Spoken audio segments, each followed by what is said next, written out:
Ako, ang feeling ko talaga is, di ba sinabi ko na sa inyo yan noong February 2025, na alam mo yung Joey, nung naluloko ang mga tao, may impeaching, like sabi ko, di ba na, mga bakla marami pang pwede mangyari. And it's the same right now. Marami pang curveballs. Abangan nyo ang mga curveballs of reality. Dahil ang feeling namang maraming non-linearities sa buhay. Katulad nitong last year, di ba? Daming non-linearity. Yung bakla, who would have thought na biglang nag-resign si Martin Romualdez. Totoo. After all that bombastic leveling, nag-resign ka ba? Na hindi natin alam kung ba't ka nag-resign. Ba't ka ba nag-resign? Correct. Oo.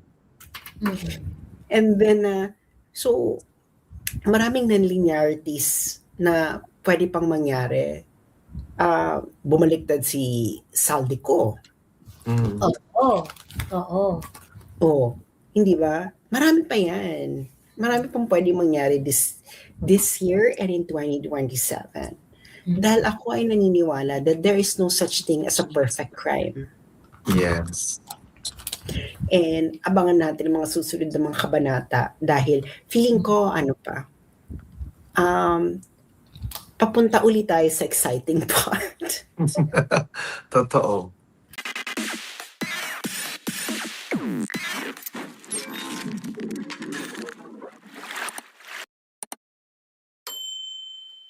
Na in the same way na with PRRD, naging presidente siya ng Pilipinas, he doesn't even care kung anong political party mo. Lahat, sirbisyo kanya. Lahat, kasi Pilipino man tayong lahat. Exactly. Diba? This is something that they cannot replicate, no? Actually, exactly. Ito yung ito yung parang, bakit ba gustong-gusto ng tao si Duterte? Bakit ba bakit ba enamored ang mga Pilipino kay PRRD? It is for this reason. Pag-usapang public service, wala siyang pakialam kahit kaaway ka niya. Bicol, bahay ni Mama Leni yan. Yan yung region na nakatanggap ng pinakamaraming build program. Kaya yumaman ng bonggang-bongga sila Saldico dyan di ba? Ang dami nila mga nakuha project di ba? Inuna pa niya yan. But that is the hometown of Mama Leni, who by the way, with all the projects that were invested in her area, in her region, 'di ba? At the time na si PRRD ang presidente, 'di ba? Parang hindi nakapigil na marami kang chenes Mama Leni kay PRRD ng panahon ng presidente siya sa pagbibigay ng proyekto diyan sa lugar mo. 'Di ba? Why can't they do that? Ba't hindi nyo kayang gawin yun? Si PRRD kasi napatunayan niya na basta serbisyo sa Pilipino talaga siya. Kaya niyang kalimutan yung political rivalry na yan. Isa yan sa mga reason, Joey, why I'm really supporting the Dutertes in the fight with them para sa bayan is kasi nakita ko talaga sa kanila that they are pro-Filipino. Filipino first ang kanilang approach to governance. And then parang Philippine-centered sila. Hindi sila sa mga foreign power, talagang ang number one na priority nila is yung ano ba ang epekto nito sa Pilipinas at sa mga Pilipino. Kaya dyan, parang no politician ever ang nakitaan ko na ganyan. Tingnan mo si Bongbong Marcos, biglang bow down agad sa Amerika. Sa konting, in a span of literally months. Kasi meron siyang mga reason, perhaps internal na sa kanya, maybe mag-access ng mga frozen fruits and vegetables sa ibang lugar, mga requirements siguro. Di ba, hindi natin alam. Meron ba talagang ganyang mga usapan? So, no politician ever in the same caliber sa mga Duterte na, okay, we have nothing to lose. Si PRRD nga, nasa loob ng ICC, hindi ang kampanya whatsoever, nanalo pa ng mayor. O, di ba? And they spent billions to ensure na akala nila mabili nila yung mga tao sa Davao. But apparently they failed to realize na ang tao, they are not after the money. They're after the governance style or what you can literally deliver as a government official. Yun yung nakikita ko na hindi talaga nila ma-replicate yan sa mga Duterte na governance style na makatao, nagpapakita talaga, yung ganun ba? And So, you're going to no, sa totoo lang, hindi naman perfect yun. of They course, they make are not perfect. Nobody's perfect, ha? Oo, they make mistakes. They make Oh. decisions that are truly debatable, and Mm. a lot of people, even those people who support PRRD, think that certain decisions are not the best decision at that time. 'Di ba? Pero ang point kasi dito, okay lang kasing magkamali ka kung yung line of sight mo, nagkamali ka, pero ang pinapriority mo kasi at ang ginugol mo kasi is yung welfare ng mga Pilipino. Kasi Yes. obvious na magkakamali ka kasi meron ka talagang gustong protektahan na interest. Mm-mm. 'Di ba? At saka isa pa, Joey.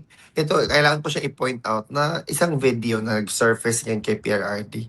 Sabi niya, assuming that it is true yung mga allegation against me, sino ang nag-benefit?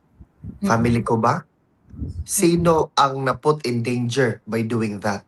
Mm-mm. Family niya. Pero sino ang nag-benefit talaga? Hindi ang taong bayan. Mm. Mga anak ninyo. Tayo, mga Pilipino. And that's something that they cannot do kasi always ang mga politician, detractors of the Dutertes, they are always for their own personal gain. The sustainability of their power, that they should remain in power forever and ever. Amen. Yan yung napansin ko na kaibahan talaga ng mga Duterte. And again, just to put it on record, hindi naman perpekto talaga ang mga Duterte. Tao lang din yan sila. Sa totoo lang. Sino bang tao na hindi nagkakamali? Mm-mm. Napaka-perfect naman. Huwag mo sabihin si Luis Tro, tinago niya yung asawa niya. O, di ba? So, lahat ng tao nagkakamali, tayong lahat. Alvin, ano pa sa tingin mo yung sa conversation about the impeachment of Inday? Ano pa Why sa don't we tingin talk about the utilization of BIR as an agency on top of the impeachment complaint? Well, it is already part of it naman, no? Yung BIR. Ginamit na agency din. To ensure lahat, wasawasahin talaga ang mga Duterte, sila VP Inday. But look at the reaction of VP Inday. That's very much telling, you want to go there, fine. Okay, kung may mga legal remedies for us to avail, gagamitin namin. But we are not going to back down. Na parang, okay, we raise our hand, ceasefire na, okay na, we're going to abide by your game or whatnot, or rules. Hindi pa din. Kasi we were able to talk about the AMLAC, in-explain na natin. Diba? Oh. So, praning ka talaga, friend.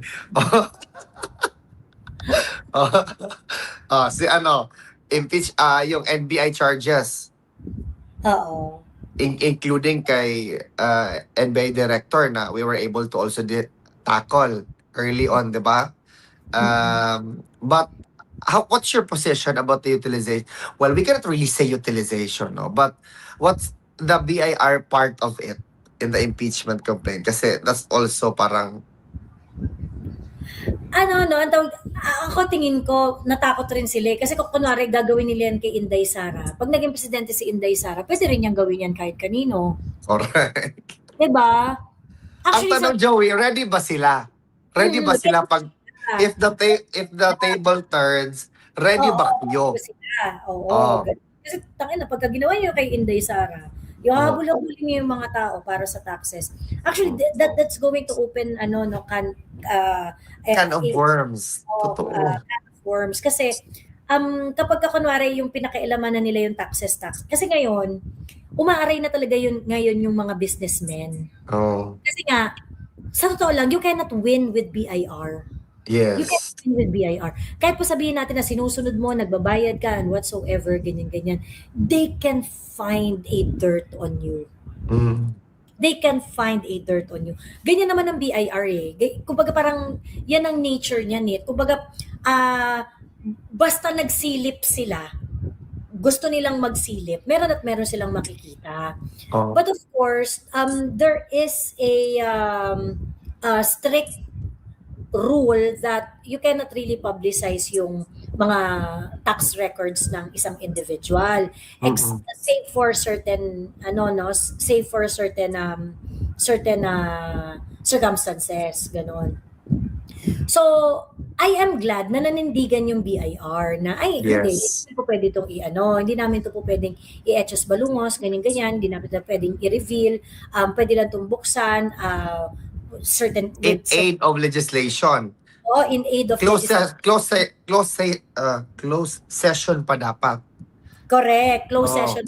But kasi while you can subpoena the document, it doesn't mean that you can reveal it. Diba? It doesn't mean that you can use it for public consumption. Yeah. Actually, yung issue ng BIR about confidentiality ng mga document na yun is the same issue with the AMLAC records, same issue with the notice of disallowance and the audit report. Same yun. Ay, ang nakakaloka dito, yung sa audit report, pinablicize nyo na nga yun, pati yung resibo ng Mary Grace Piatos, pinablicize yun. Confidential yan. Dapat hindi yan napapublicize kasi, you're not supposed to, you may have a copy of it, di ba? Kasi you can subpoena it, pero you cannot publicize it. But as to the timing. O yun pa, Oh. di ba? Yun pa, yung timing ng pagpapatawag nila, because it's the impeachment, it's the Oo clarification for the impeachment, so they have to do that. So, medyo hindi naman importante yung timing is given. Ganon. Ngayon, yung sa AMLAC report, ganun din. While you can subpoena it doesn't mean that you can publicize it. Yes, correct. Diba? Ngayon, among the three, ang nag-insist lang, BIR. Diba? Kasi hindi sila natakot sa power ng whatsoever ng proceeding na yun. Kasi ang basis nila is the law. May batas man. Well, alam mo kung bakit sila natakot, Alvin? Kasi before umupo yung BIR sa clarificatory hearing, nagdemanda na si Attorney Mans. So nagdemanda na si Attorney Mans, it really put them, yung yung iba kasi mga nagkakaso, yung sabi, ba't nagdemanda si Inday Sara, bakit ganyan, bakit meron bang resulta yan or something like that. Actually, hindi natin mapipigil yung House of Representatives kung anong trip nila, kung anong gusto nilang gawin sa buhay. Pero definitely yung pagkakaso ni Inday sa Supreme Court at yung pagkaso ni Attorney Mans sa AMLC, BSP at iba pang mga related agencies in relation to their personal information, it helped on how the Committee on Justice handled the clarificatory hearing. So kaya ngayon nung pagdating nung BIR, naging maingat na sila. Kasi demanda rin wagas. I'm very very sure kung ni-release ng BIR yung tax records ni Inday, demanda rin ni Inday at ni Mansi BIR. And they know that pag dinemanda sila, meron talagang malaking meron talagang malaking balik yan sa kanila. Correct. And it's going to be really embarrassing. Kayo. Buti na lang nanindigan din. Kasi even nung yung COA findings ba, it's still appealable sa Supreme Court, but they're making it appear that that's the end of it. Pabalik mo na yan. O yung ganun ba na atake. So, again, maganda na napag-uusapan ito, Joey, para magkaroon man ng another perspective yung mga kababayan natin man na, uy, oo nga bakit kaya pala ganun? Ganun pala yung atake doon. Yung mga ganun ba? So, at least tulog na tulog ka na? Pagod na? Matulog na tayo. Hindi ba 3 hours? 3:30 na. Ayan. Si Saso parang hindi mo. Oo. Sas, meron ko pang chika dyan. Sas, chikahan mo naman kami. Kwentong barangay mamaya. Oo. Ayun. Wala akong kwentong barangay. Wala kang kwentong barangay. Ako meron. Ikwentong barangay mo na. Sige na. Oo. Hindi, mag-ano ka muna. Wala ka na bang last words para sa mga nanonood? Paalalahanan mo sila na mag-abuloy. Oo. Ayan. Ako, ang feeling ko talaga is, di ba sinabi ko na sa inyo yan noong February 2025. Na alam mo yung Joey, nung naluloka mga tao, may impeaching. Like sabi ko, di ba na, mga bakla marami pang pwede mangyari. Mm. And it's the same right now. Marami pang curveballs. Abangan nyo ang mga curveballs of reality. Dahil ang feeling namang maraming non-linearities sa buhay. Katulad nitong last year, di ba? Daming non-linearity. Yung bakla, who would have thought na biglang nag-resign si Martin Romualdez. Totoo. Oo. After all that bombastic leveling, nag-resign ka ba? Mm. Na hindi natin alam kung ba't ka nag-resign. Ba't ka ba nag-resign? Correct. Oo. Mm. And then, so, maraming non-linearities na pwede pang mangyari. Bumaliktad si Saldico. Oo. Oo. Oh, hindi ba? Marami pa yan. Marami pang pwede mangyari this year and in 2027. Dahil ako ay naniniwala that there is no such thing as a perfect crime. Yes. And abangan natin ang mga susunod na mga kabanata dahil feeling ko, papunta ulit tayo sa exciting part. Totoo. Mm-mm. Totoo. May kwentong barangay mo na bakla? Kwento ba? Alvin, ikaw, meron kang gustong Wala ako. Actually, I just hope na yung mga kababayan natin, I think my last words, hindi pala, yung concluding statement, tinatay na ba? Yung concluding chika is that really, I hope yung mga kababayan natin, every time, meron tayong marinig na mga bagay-bagay which could be out of the ordinary or which could be a popular opinion or whatnot, let's try to be discerning. Let's try to question it. Totoo ba yan? Totoo ba yan? Kung kailangan mo makinig sa ibang panig ng bakod, fine, makinig ka. But it doesn't mean na maniwala ka. Makinig ka. Try to, balansehin mo muna. Ano ba talaga ang katotohanan dito? And try to always refer to the facts of the matter. Yun lang. Yun lang. Kasi, totoo naman. Yun lang. I look forward to everything that could happen dito sa situation na ito. Pero patuloy ang laban. Huwag tayong titigil. Oo. Correct. Ayun. Ayan. Thank you, everyone. At ito na, ikukwento ko na ang kwentong barangay. Doon kasi sa barangay namin, Alvin, merong mag-syufated. Tapos, itong mag-syufated na ito, noong bago pumasok si Dirty Harry sa Walt Disney Palace, may iba ang iba ang barkada nito mag-syufatid na ito. Yung isa si Dom Blonde, tapos yung isa yung mas nakababata si Dom Blonde, yung mas matanda ay ano pangalan nitong mas matanda na to? Si Negi na lang. Si Negi. So, si Negi at saka si Dom Blonde. Ganyan. Ngayon, ang tawag dito,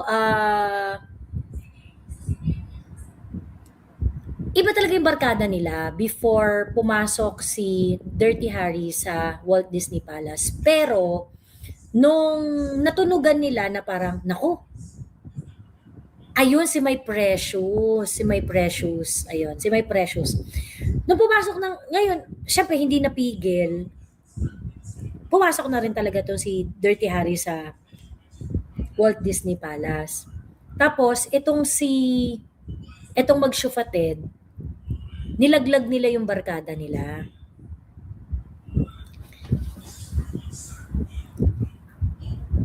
Tapos, umall out sila nga dito kay Dirty Harry. Ayun. Ngayon, for some reason, ngayon kasing wait, iba na yung nilagyan nila yung barkada nila? Oo. Nilaglag nila yung barkada nila.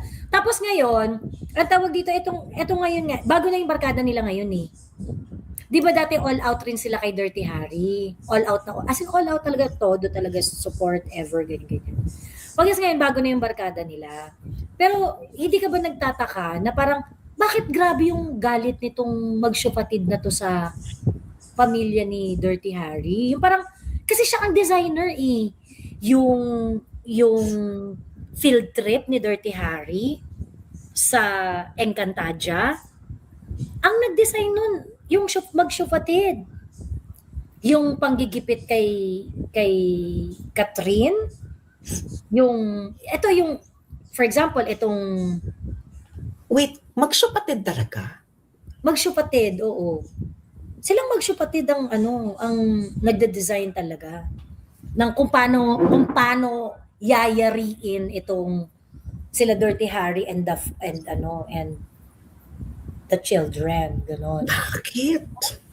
Ito na nga. So ngayon, nagtanong-tanong ako kasi nga sabi ko, meron akong naririnig na itong si Negitron nagpadala na ng feelers dito kay Catherine. Tapos sabi gano'n ni Negitron, Catherine,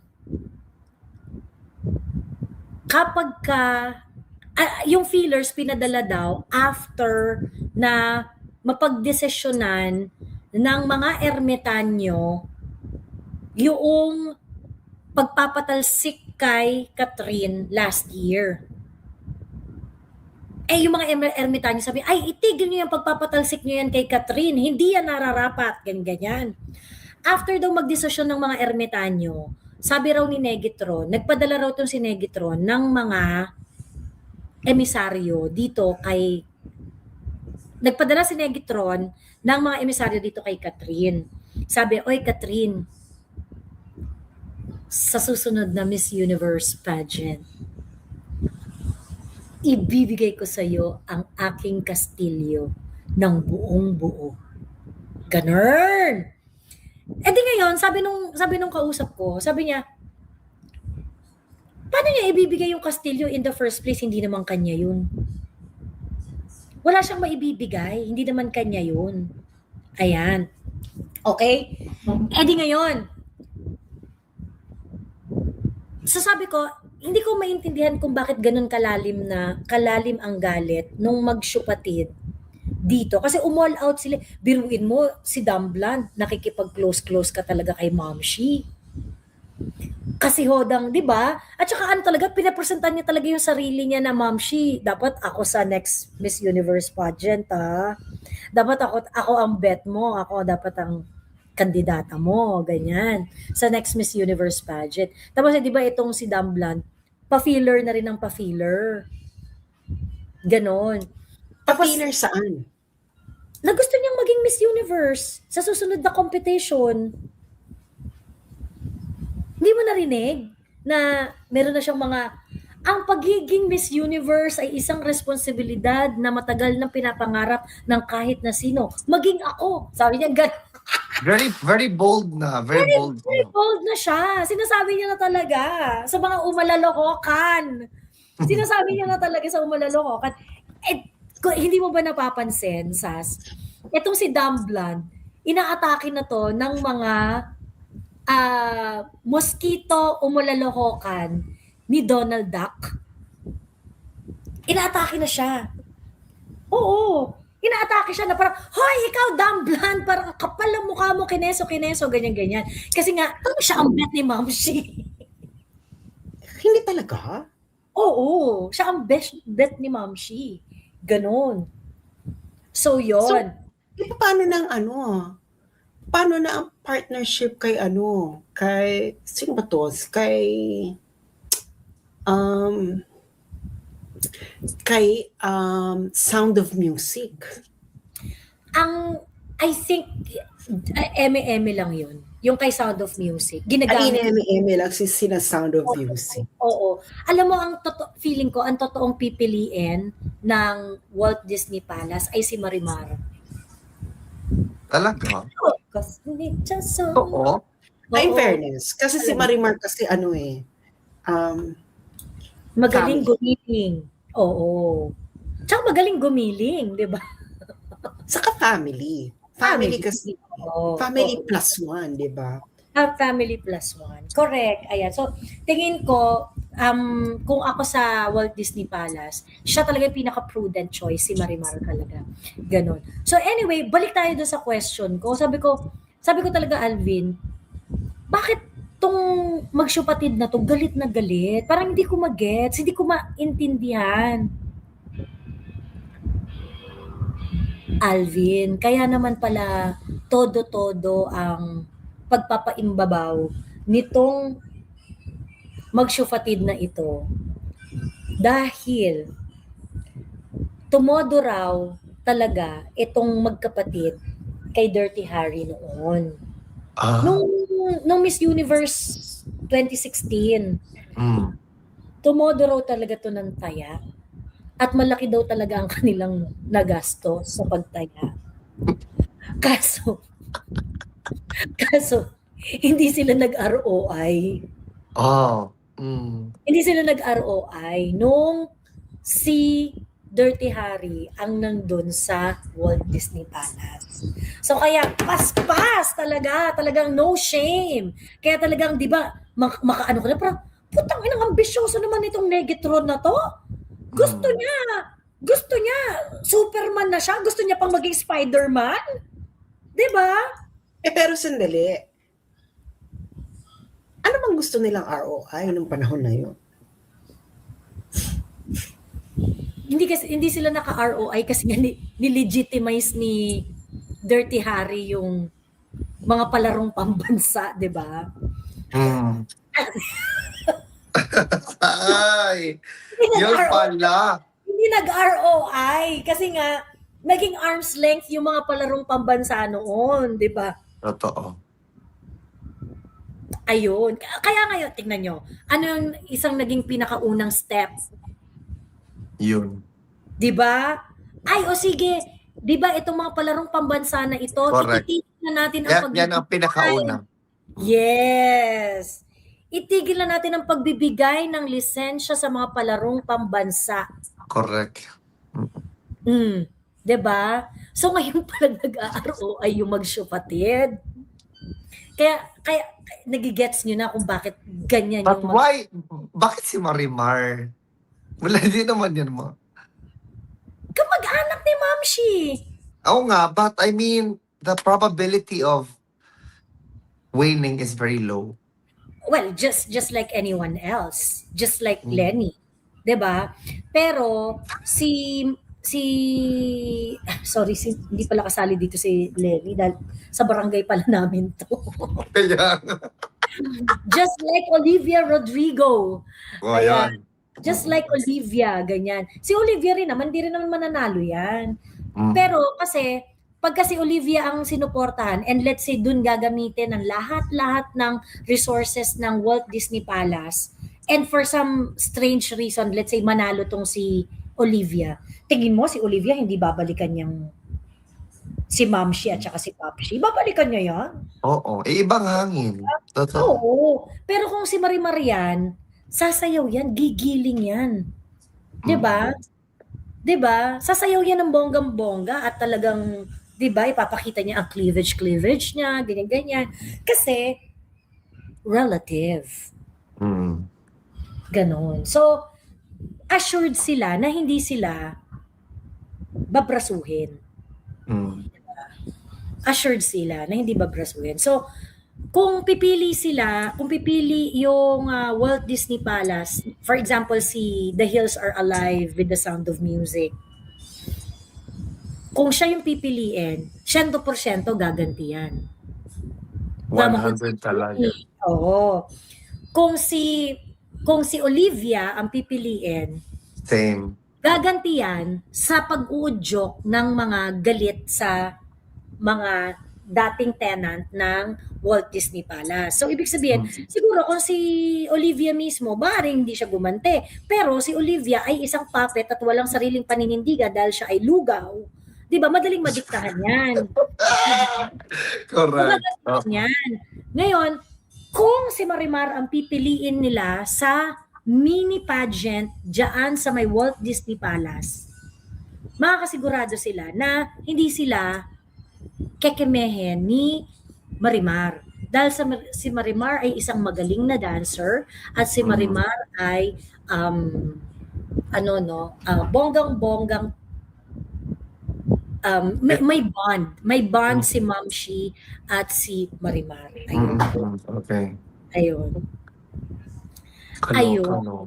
So laglag na siya pala talaga si Si ni Negi, nilaglag na pala talaga. Confirm na nilaglag na ni Negi at saka kapatid niya. yung dating barkada, Yung dating barkada nga. Oo. Talaga? nila. 100% na. Sandali. So yung mag-shoot patembang nung panahon ni Dirty Harry, all out sila. All out sila sa kasi akala nga nila mag-ROI sila. Akala nila mag-ROI sila. Kaya grabe sila kagalit pala, no? Di sila nag-ROI. Well, I'm pretty sure. Galit? Ha? Anong galit nila? Talagang galit na galit talaga sila. Oo. Kasi nga yung kanilang source of source of power. Yung source ng kanilang kapangyarihan na kung saan pinapakita nila ang kanilang lakas sa palarong pambansa ay naputol ang elixir of life nung kanilang palarong pambansa sa kanilang probinsya. Ayun. So, kaya yun. So bakit sila nagpapadala ng emissary? Playing. Kasi tinanong ko, sabi ko ganun, ba't nagpapadala ng, ganyan naman talaga yung mga yan, feeling laging gustong may ambag, ganun. Pero dinedma daw talaga ni Catherine. Yun ang chismis. Eme lang yan, Diyos ko po, narinig ko na yan, parang ganun. Dinedma daw talaga ni Catherine.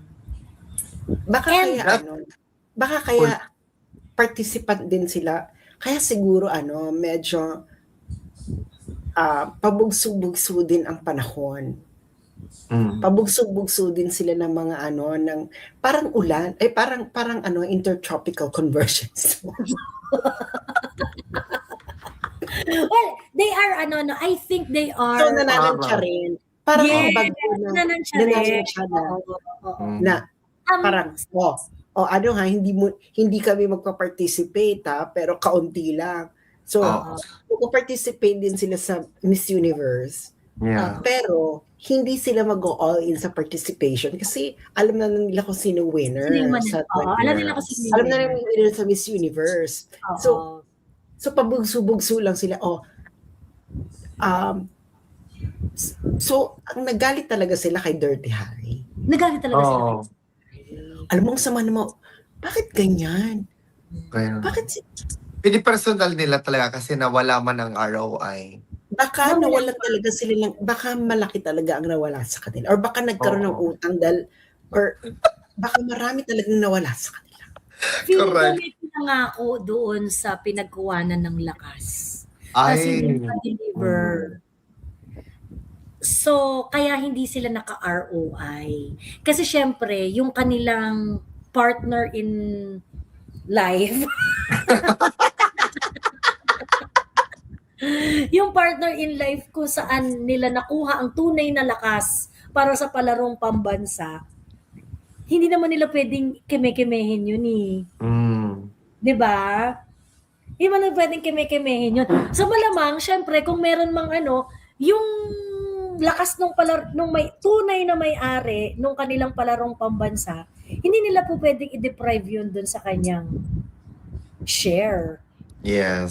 So kaya siguro sa part nitong magsyupatid, hindi sila kumita. So kaya banas na banas sila. Grabe, no? What anger, ba? Ayun. Who's the partner in life? The partner in life is the partner in the palarong pambansa na nung panahon ni Dirty Harry ay tinanggalan ng mga lisensya. Ay, sorry. nung panahon ni Dirty Harry ay binigyan ng mga lisensya. Pagkatapos, nung panahon ni Hello Kitty, tinanggal na ulit ang lisensya. Ganon. So, yun. Kaloka, no? Oo. Actually. Mm-mm. Malalaman natin yan sa grand finals. Nalalaman natin yan sa grand finals. Alam mo Oo. naman itong barangay namin, iba-iba rin ang timpla dito sa barangay namin. Depende sa pabugso-bugso, sabi nga ni Sans. Pa-prelims pa kasi. Oo. So, minsan merong patches of sunlight, Oo. minsan bagyo talaga all together, ganyan. Minsan naman, fine and dandy day, ganyan. Feeling ko talaga maraming alam mo naman ang Miss Universe, full of excitement. Correct. Yes. Diba last year nga yung Miss Universe, diba? Biglang sinawat. Ay, anong nangyari kay Nawat? So, Oh. parang tapos yung nanalo Miss Universe, yung nanalo Miss Universe, hindi bet ng karamihan. Ang bet nila si Miss Cote d'Ivoire. So, feeling ko talaga alam mo yun, kailan naman nanalo yung Miss Universe doon dahil nga sabi nila may connection kay doon sa owner ng Miss Universe. Di ba? Para magkabarkada yung tatay. So, feeling ko talaga ngayon talaga na hindi nila malaman kung anong gagawin nila. tulog na sa sauce. Hindi, Totoo. kaya si ngayon, yung mag-shapatid. Katingin mo, di ba grabe yung parang, gusto ko to. Gusto ko Yes. to. Gusto sa akin to. And he gets it. Oo. Di ba? Tapos maya-maya parang, gusto ko maging Superman. Gusto ko, di ikaw. Sige, gawin kitang Superman. Tapos, pagkagising niya kinabukasan, sabihin naman niya, gusto ko maging Spider-Man. Yan, di ba? Parang, yung brazen talaga siya. So, may pangil yung sinasabi na gusto na pumasok sa Justice League. May Sino pangil yun? Hindi ko alam. Hindi yung sa barangay namin eh. Okay. Ewan ko, hindi ko sure kung ano yung tinutukoy mo. Okay. Hindi ka pa fluent sa kwentong barangay. hindi ko kaya yung yung utak ko, kailangan ko pang inculcate siya kasi it's very, the code naming, siya. Oo, ayan. diba? Pero huwag kang Yung kwento mag-alala, sa barangay. masasanay ka rin. Ayun. So, yan yung sa barangay namin. So, kaya,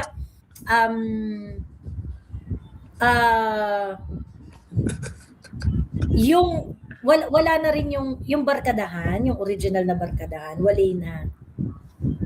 na. It's just the Shufatembang, Momshi, and Popshi. Ganon. Ayan. Kaloka, no? Mm-mm. Thank you sa kwentong barangay. Ayan. Siya matulog na tayo dahil mag-alas 4 na. Totoo, tama si Filipino League, sabi niya, Alvin, mag-character book ka, correct? Dapat may notebook ka with characters, correct? Mm-mm. Yes, correct. Oo. So, yon, okay? I am not in favor na sa nanalo ngayon na Miss Universe Philippines PH. She's not totally observed. Sabi ni Jojo. Si La Union? Maganda man siya. Ayun. Sabi nga ni Pau, hindi raw si Miss La Union yung bet niya eh. Iba-iba man talaga tayo ng bet, pero I think Sino yung maganda bet mo, sila. Pau? Sino yung bet mo na Miss Universe PH? Cebu Province Guru. Sino yung bet mo na manalo? Si Bella, Taguig. Tagig? Si Tagig. Bella Tagig ang dapat nanalo. Hindi ako nakapanood eh. Explain mo dito. Well, napunta na tayo sa Miss Universe. Miss Universe na kasi mag-e-end live na tayo. Paliwanag mo ang Hindi, overall, sila Union talaga ang mananalo, winning talaga candidate. Kasi based on scoring sa mga previous preliminaries and all, palayo talaga siya sa among the girls. But for me, personal taste ko, utak-wise, Bella. Talino pa lang and yung Tagig, yung pamangkin ni Margie, yung Miss Universe. Margie Moran? Really? Okay. Apo na ata siya? Oo. So, very, very, very Yung classy, the way she answers, tapos may Mm. wisdom, magaling Oo. salita and all. But she's so small. Maliit siya. Maliit. Yung tagi. Yung si Taguig. Okay. Compared kasi di Pero ba, di ba usually ang Miss Universe, maliliit naman talaga. Hindi naman talaga sila katang-katan. I mean, 5'5", kakainin siya ng 5'4", kakainin siya ng Latina sa Puerto Rico. Puerto Rico ang Miss Universe. ang Ganda, host. no? Okay. So apparently, we need somebody tall. And katong nanalo ngayon, it just fits The bill. the bill. Mm. But Okay. kung ako, Cebu is also beautiful. Pero Oo nga, maganda siya. province ba yung si April Smith? Yeah, maganda siya. I think, Cebu Province ata yun siya. She could also be a really good candidate. Oo. Pero I don't know, it's, judges. Okay, ayun. Yun lang. Ako na talaga akong alam sa mga pageant. Well, mga kabaklaan. Correct. Ay. Oo. Uy, Kasi Joey, 7. Joey, thank you sa opportunity to be part of this live really and really for this moment to share also with SAS. You guys have to do this often. Kasi a lot of our kababayans, kasi nagbabasa ko sa comments earlier, 5 minutes ago before nag-switch ako dun sa Miss Universe. Nagbabasa ako, they felt like naiintindihan nila what you guys are saying on a level na kagaya ko na hindi ko naman naiintindihan yung minsan yung mga legally technical chuchu, but you made it easy for us to understand. I think gusto ng mga kababayan natin yun, especially yung naiintindihan nila, ito pala yung route, ito yung direction na papunta, mas na-enlighten sila. I think you guys need to do this often. We'll find ways, we'll find time para sa bayan naman to. Yes, correct. Lalo na ngayon no na kasi we really need strong pushback. This week, Joey, Yes. this week is going to be crazy, ha? Actually. Yes, I know. So we have to really we need to push back talaga. Be vigilant. We need to push back. And please call out all your representatives to vote no in the impeachment. They have Correct. to hear us. You have to say something. You have to do something. Para makita nila Yes. kung gaano karami yung mga tao na who cares about this, 'di ba? Na this is not just kasi Inday This is not just about Inday Sara sa impeachment only. This is about the Congress doing their job. 'Di ba? Makinig naman kayo sa constituents ninyo. Hindi impeachment ang issue dito. 'Di ba? Pababain niyo yung kuryente, yung presyo ng kuryente. Yes, exactly. 'Di ba? Hindi pa na yung oligarchs yung pinagsisilbihan ninyo mga walang giya kayo. Diba? Correct. So, ang tawag dito, speak up. Speak up and tell your congressmen to do their real job. And their real job is to represent the people and to find Correct. solution sa problem ng mga tao. Hindi problema ng mga tao si Inday Sara. Find your agency at saka really speak up, to be honest. Really, huwag kayong matakot, huwag kayong mahiya. Sovereignty resides in the people. Honestly, the power resides in us. We should be talking, honestly. We should be out there. So, yan. As much as I want to emphasize that yun talaga yung pinaka-gist. At huwag kayong maniwala sa mga kwento, lalo na sa mga taong, oh my God, may galit lang kasi na-terminate. Correct! Alam mo, ang kwento. Representative Terry Ridon, paki-confirm naman. Natadyakan ka daw ni PRRD nung sinisita ka niya dun sa mga travels mo. Ayan. Totoo ba natadyakan ka ni PRRD nung tinatanong ka niya bakit ang dami-dami mong foreign travels? Nung ikaw ay commissioner pa ng Pro-Urban, Urban Poor. Commission on Parang urban something. yung Presidential Kinemular for Urban Poor and Poverty Alleviation. Yun. Jack, naggulong-gulong na siya. Galit na galit daw si PRRD sa kanya nung sinisita siya.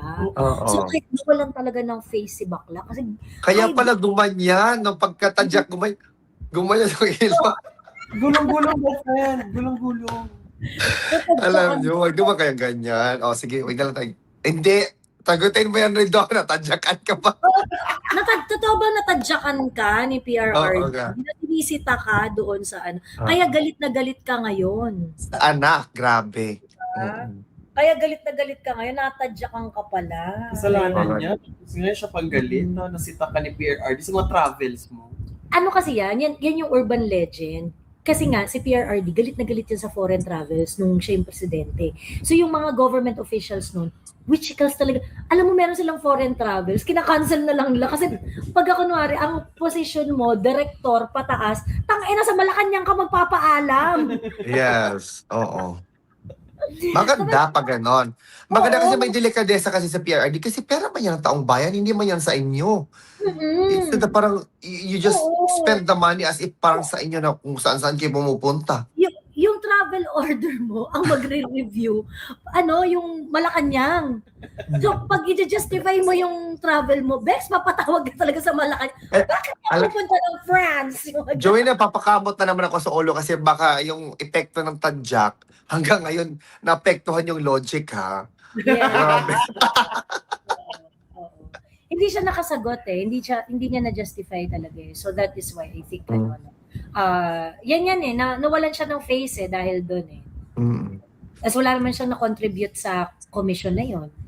Diba? But please, this week, importante talaga this week, wag tayong mawala sa focus. This week is very important talaga. Lalo na pagpapuntang in the coming weeks also. But yeah, tuloy ang laban. Itutuloy ang laban hanggang sa dulo. Correct. O siya matulog na tayo. Maraming Grabe yung bakbakan ha. Literal 4 hours na chika. Sas, thank you, Sas. It's Ay, nice. salamat Thank you, Alvin. ayuda. Thank you so much. Thank you, Ayan. Sas. Maraming salamat. Ayan. See you soon. Sana magkita ko si Sas one day. Punta tayo ng China. Oo. Napunta kami ng China eh. Hindi na Kaya, punta tayo kasi gusto ko talaga siyang ma-meet actually in person. Oo. Okay. Well, One anyway. day. Oo, Anyway, thank you guys. Keep safe. Hanggang sa dulo ang laban. Bukas is another day because dapat matulog kasi bukas bakbakan na naman. correct. 4 hours ulit. 4 hours ulit. Depende sa conforme. Depende sa guide. Kaya, sinong attorney bukas yung papaakyatin natin? Hindi ko alam. Si Attorney Vista.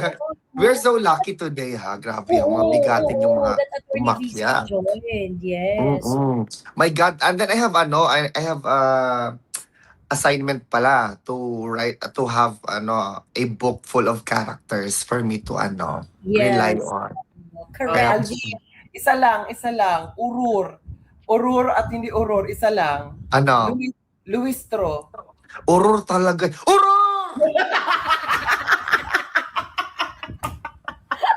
Correct. Laki ng urur yan. Nabuisit talaga. Oo. Ay, Pagsabi John pa sa Vic, urur John talaga siya. Last na lang, John Vic Remulla. Ay, sobrang urur talaga. Urur talaga siya, gang. Tapos gusto niya pang maging, wag na lang. Okay na, next time. Abangan sa susunod. Kaya nga, next time na naman. Well, again, miss you guys. See you very, very, very, very soon. We miss you. Thank you. Mag-ingat kayo. Thank you for Bye. today. Bye-bye. Salamat, Love you Alvin. guys. Bye-bye. Thank you. Ayan.